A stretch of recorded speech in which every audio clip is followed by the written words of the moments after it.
திருவள்ளூர் சென்னை திருப்பதி தேசிய நெடுஞ்சாலை காமராஜர் சிலை அருகே சாலையை ஒட்டி பிரபல PS4 பெரம்பூர் சீனிவாசா ஓட்டல் உள்ளது.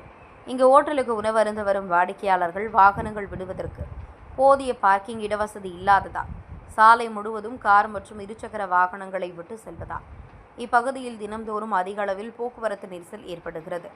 இதை சம்பந்தப்பட்ட ஓட்டல் உரிமையாளரிடம் புகார் தெரிவித்தார். சிறிதும் பொருட்படுத்தாமல் உங்களால் முடிந்ததை பார்த்து கொள்ளுங்கள் என அலட்சியமாக பதில் கூறுகிறார். நாங்கள் தினமும் போக்குவரத்து காவலர்கள் மற்றும் நகர காவல் நிலையம், தாலுகா காவல் நிலையம், மகளிர் காவல் நிலையம், SP அலுவலகம் பணிபுரியும் காவலர்களுக்கு காலை மற்றும் மதிய உணவு, மாலை உணவு ஆகியவை இலவசமாக வழங்குகிறோம். எங்கள் மீது நடவடிக்கை எடுக்க மாட்டார்கள் என பகிரங்கமாக உங்களால் முடிந்ததை பார்த்து கொள்ளுங்கள் என கூறுகின்றனர். இதனால் பொதுமக்கள் மிகுந்த சிரமத்தோடு இச்சாலை பகுதியை கடந்து செல்ல வேண்டிய நிலைமை உள்ளது. இதனால் சம்பந்தப்பட்ட மாவட்ட கலெக்டர் பிரதாப் நடவடிக்கை எடுக்க வேண்டுமென பொதுமக்களும் வாகன ஓட்டிகளும் கோரிக்கை விடுத்துள்ளனர்.